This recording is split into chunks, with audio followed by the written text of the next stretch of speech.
Good morning, ladies and gentlemen. We are soon at lesson 8, which discusses research design. Research design is simply a detailed framework or plan that helps to guide you through the research process.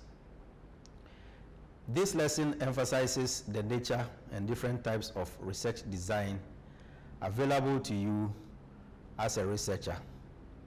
In this regard, we identify and explain the different types of research design under qualitative and quantitative research. Understanding the various types is all very well, but also it is important to determine which is appropriate for your research, since a number of factors are likely to determine your research design. By the end of this session, you should be able to define and explain the term research design and why it is important to researchers. Explain the different types of research design. Explain how these designs contribute to research in terms of structure, data collection methods, analysis and interpretation, and then you should be able to apply the different research designs to the conduct of research. So the key topics we are going to cover are: 1. Defining and explaining research design. The 3 traditional categories of research design, or what we call the types of research design.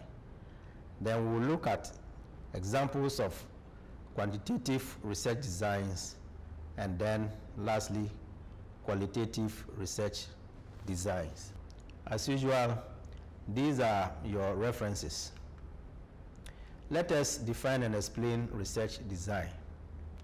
As I said early on, it is simply the framework or the plan for a study. It is a set of advanced decisions that make up the master plan, specifying the methods and procedures for collecting and analyzing the information you need. There are certain fundamental questions that must be asked when we are crafting our research design. These are: what research strategy will be used? Where will the data come from? How will the data be collected and analyzed? When will each stage of the research be carried out? These are what we call the fundamental requirements of research design. Besides this, there are what we call the core elements of the research design. That is, in crafting your research design in the form of a proposal, what are the things that you need to consider? First, you need to consider the topic, state your problem and objectives, your research questions, and then discuss the concepts, theories, and then hypotheses, data sources, types and forms, selection from these data sources, data collection and timing, and then data reduction and analysis. If you were writing a research proposal, these are the elements that you would consider to be included in the proposal. Now, research design must at least contain the following: 1. A clear statement of the research problem, procedures and techniques to be used for gathering information, the population to be studied, and methods to be used in processing and analyzing the data. Now let us look at the 3 traditional categories of research design. These are exploratory, descriptive, and causal. Now the choice of the most appropriate design depends largely on the objectives of the research and how much is known about the problem and research objectives. Let us look at the exploratory research design. We have looked at this already in one of our previous lectures. Exploratory research is most commonly unstructured. It is informal research It is undertaken to gain background information about the general nature of the research problem. As I said early on, in exploring, it means we are delving into the unknown, and we may be lucky to find something, or we may find nothing at all. By unstructured, we mean there is no formal set of objectives, sample plan, or questionnaire. It is usually conducted when the researcher does not know much about the phenomenon under investigation. Descriptive research. We undertake descriptive research to find answers to the question who, what, where, when, and how. And these are the questions answered by survey research. Survey research seeks to describe and seeks to answer the question who did what was done, where, when, and how. Now, descriptive research is desirable when we wish to project a study's findings to a larger population. That is, if the study sample is representative. In other words, if we want to conduct a survey, what we are trying to do is the findings we obtain from the surveys are going to be projected to the larger population. So this is what descriptive research, survey research does. It is interested in who, what, where, when, and how. Now, causal research. Causal research. Causality may be thought of as understanding a phenomenon in terms of conditional statement of the form if X, then Y. That is, if X, then Y. So, in effect, causal research simply aims at determining the cause and effect relationships amongst or between variables. For instance, does increase in advertising spending cause, that is the cause, does increase in advertising spending leads to an increase in sales, that is the effect. So here, if I may ask you, going by what you have studied under variables, which one is the dependent variable and which one is the independent variable? Which one is the cause variable and which one is the effect? Try and determine the dependent and independent variable from the statement. Now, according to Dick, causality is usually accepted as empirical research as requiring three conditions. One, there is an association between variables that logically might influence one another.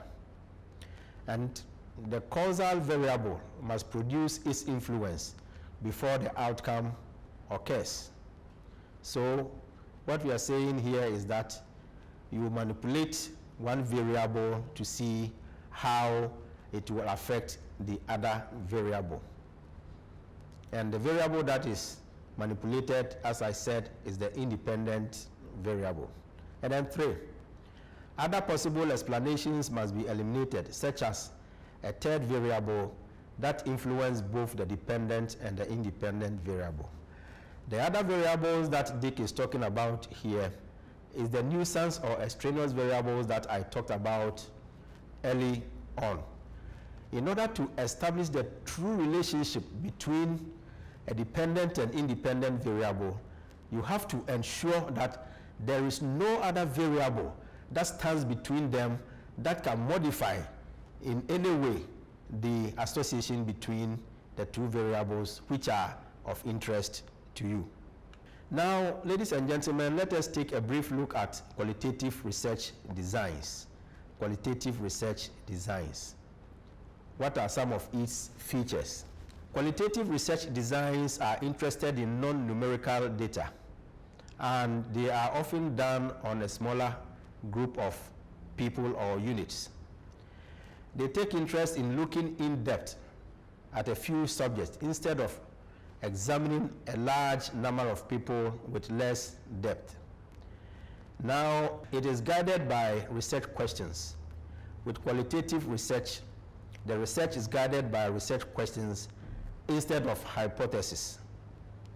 Now, qualitative research uses qualitative data collection instruments. And here the most popular qualitative data collection instrument is the interview. And then it employs qualitative data analysis techniques. Now, these days, there are a number of software that aid qualitative researchers to analyze their qualitative data. Examples of qualitative research are case study research, ethnography, and historical research. We shall take a look at case study research. What is case study research design? A case study is an intensive and in-depth investigation of a single unit of study. And the single unit may be a single subject, such as a family, a school, a community, or a hospital. A case study could be exploratory, explanatory, or descriptive.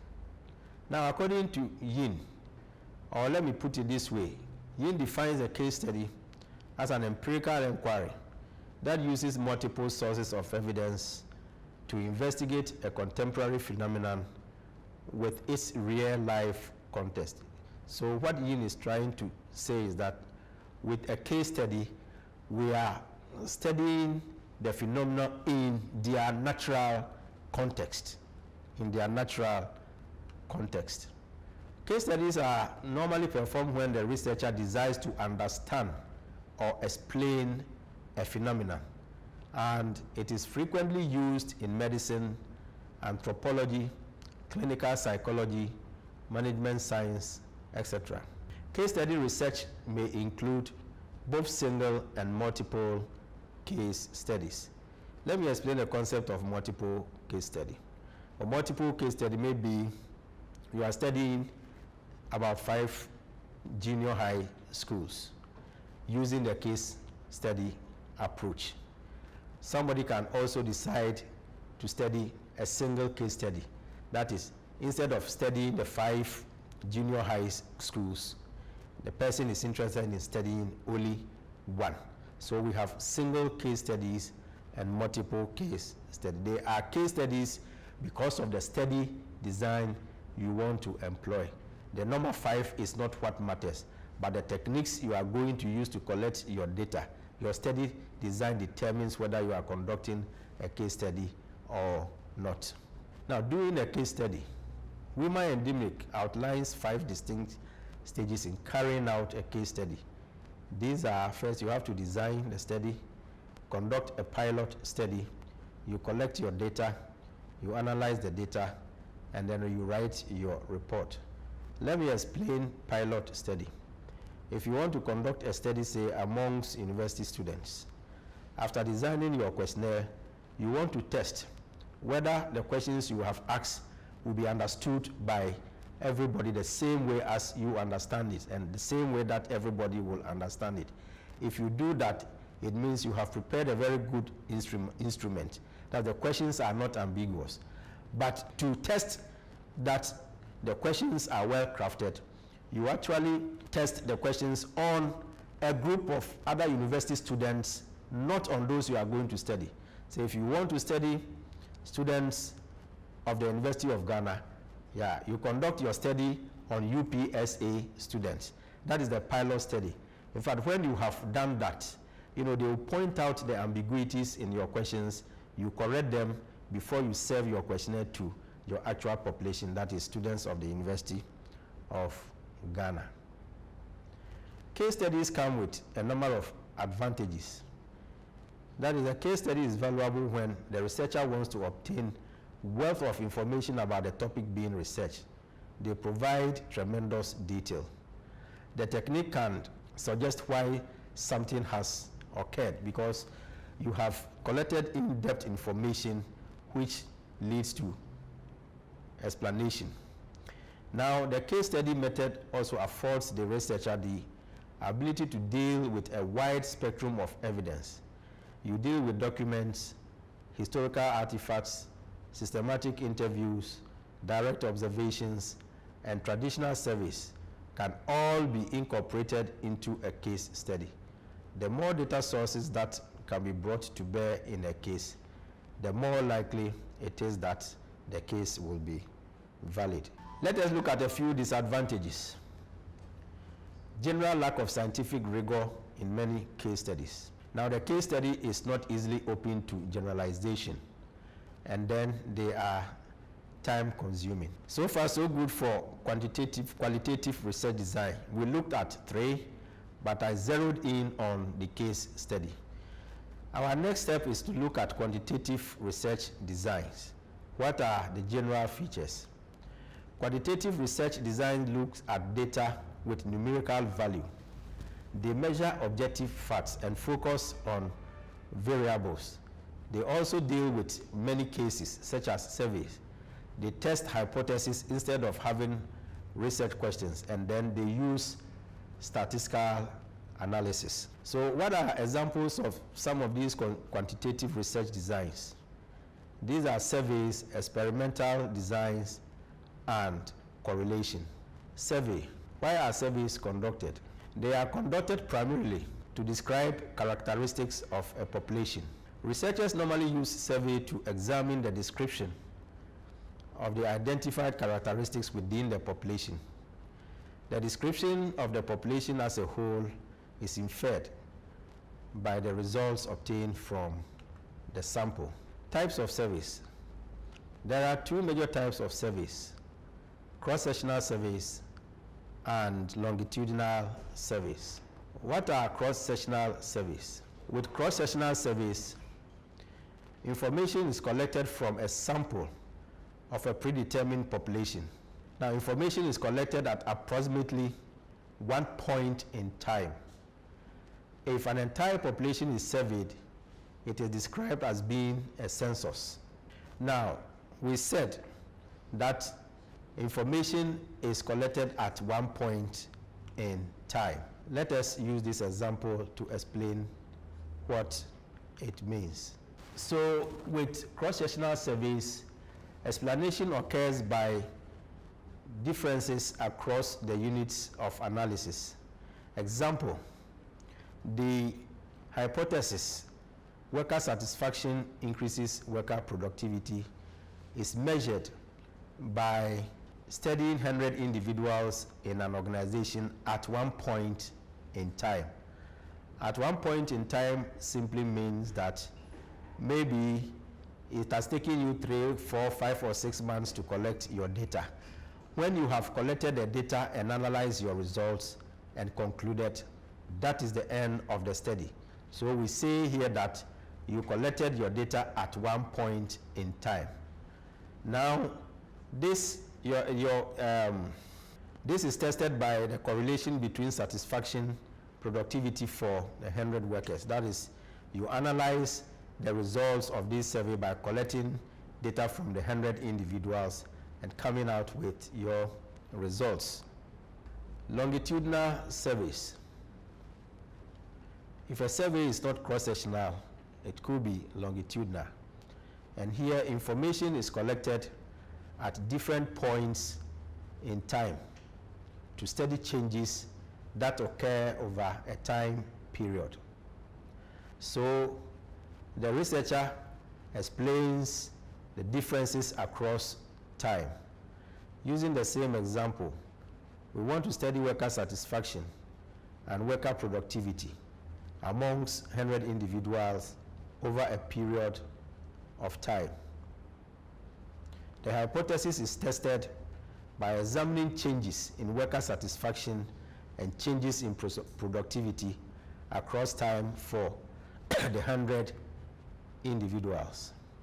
Now, going ahead, we will understand better when we look into detail at the different types of longitudinal studies. There are 3 types of longitudinal studies. These are trend study, cohort study, and panel study. Now, trend study, samples of a population whose members may change over the course of the study. With trend studies, we have samples of the population whose members may change over the course of the study. We shall illustrate this with an example very soon. With cohort studies, samples of a population whose members do not change over time during the course of the study. We engage samples of a population whose members do not change over time during the course of the study. And for panel studies, the survey is a survey. We survey the same sample of a population at different times during the course of the study. Let us look at the examples. First, we take a look at trend studies. Trend studies is a longitudinal study that examines changes in a population across time. It is a longitudinal study that examines changes in a population across time. And then what we mean is that each study collects data from different individuals in the same population. That each study collects data from different individuals in the same population. For example, in the year 2000, 500 people are asked for their support for single-sex senior high schools. 5,000 people were asked for their support for single-sex senior high schools. 10 years later, in 2010, a different set of 5,000 people are asked for their support for single-sex senior high schools. Now, in the year 2000, we looked at a group of people, the number 5,000. We took our observations and recorded them. Now, 10 years later, we took a different set of 5,000 from the same population. Now, we study the data and then compare what we have had in 2010 with what we had in 2000. In this way, we determine the difference in opinion in the trend in support for single-sex senior high schools. Now, panel studies is a longitudinal study that examines changes of individuals across time. This examines changes in individuals across time. And then each study collects data from the same individual, this time not different individuals. Each study collects data from the same individuals. This is an example. In the year 2000, 500 people are asked for their support of single-sex SHS. Now, in 2010, the same 5,000 people are asked for their support of the single-sex SHS. Now, the difference in opinion is the change in support for the single-sex SHS. What we are saying here is that the same people we interviewed in the year 2000, 10 years on, have they changed their opinion they gave us on SHS in the year 2000? This is what panel study is about. Now, the third variant is the cohort studies. This is a longitudinal study that examines changes in a cohort across time. A cohort is simply a group of people sharing the same characteristics. For instance, you can have a cohort of graduating nurses in, say, 2017 in a nurses training college. They form a cohort of the graduating students of the Information Studies 2017 class. That is a cohort. Now, so having understood cohort, let us use this example for purposes of illustration. In the year 2000, 5,000 people of ages between 12 and 15 are asked for their support of single-sex SHS. Now, we are seeking the support of a cohort of people who are within the ages of 12 to 15.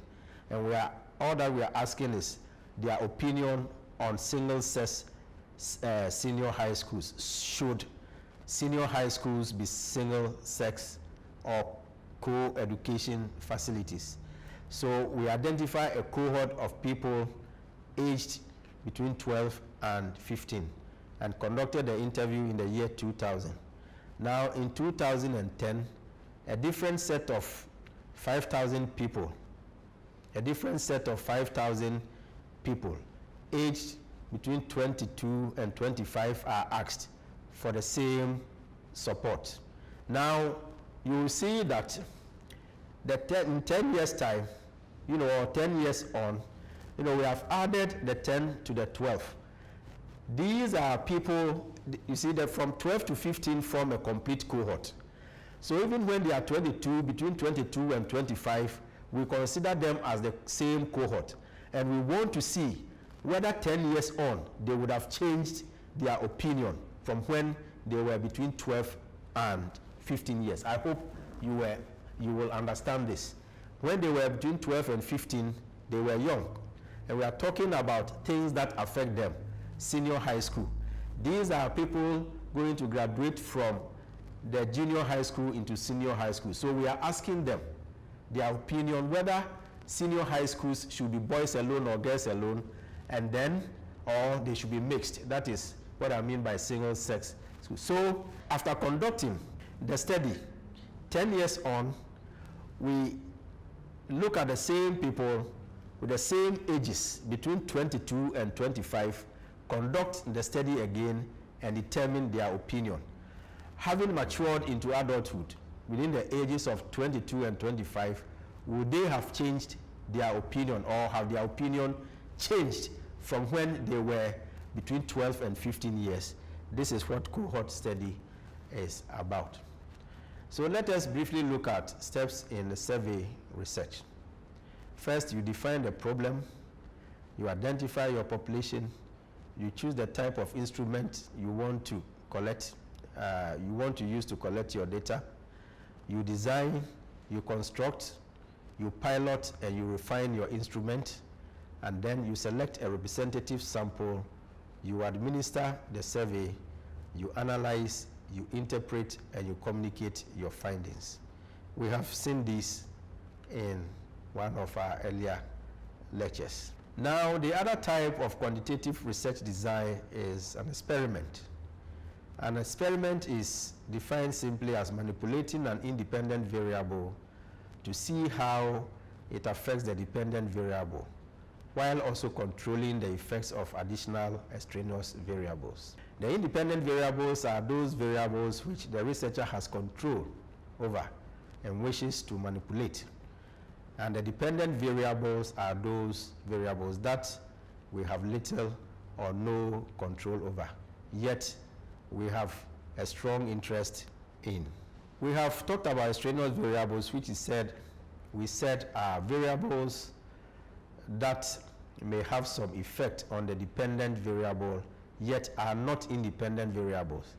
Extraneous variables must be controlled through proper experimental research design. Components of an experimental design. The first thing is you pre-test and post-test. We have what we call a pre-test and post-test design. And then two, a treatment group. We have a treatment group and a control group. And then we do what we call random assignment of study participants. Pre-test refers to the measurement of the dependent variable taken prior to changing the independent variable. We first measure the dependent variable prior to changing the independent variable. Post-test refers to measuring the dependent variable after changing the independent variable to see its outcome on the dependent variable. We have true experimental designs, and this is the form they take. A true experimental design is that which truly isolates or has the capacity to isolate the effect of the independent variable on the dependent variable, whilst controlling for the effects of any extraneous variable. So we have a control group, and then we have an experimental group. So you see the diagram, the target population, And then you have the sample, and then you have the random assignment, you have the pretest group and the post-test, and then you have the results, and then you compare. Let us use this as an example. We come to the end of experiments. An investigator wants to evaluate whether a new technique for teaching maths to elementary school pupils is more effective than the standard teaching method. Using an experimental design, the investigator divides the class randomly by chance into two groups and calls them Group A and Group B. Now, the students cannot choose their own group, and the random assignment process results in two groups. They should share equal characteristics at the beginning of the experiment. In Group A, the researcher uses a new technique or method to teach the maths lesson. In Group B, he uses the standard teaching method to teach the maths lesson. Now, the investigator compares the test scores at the end of each semester to evaluate the success of the new teaching method compared to the standard teaching method. At the end of the study, the results indicated that students in the new method group scored significantly higher on their final examination than students in the standard teaching group. This is the end of our lesson on research design. As I have always urged you to do, try and read your handouts on research design, and then do that alongside the text that I have provided. Having done that, consider some of the questions I have set and try your hands on them. Thank you very much. We'll meet again. Bye.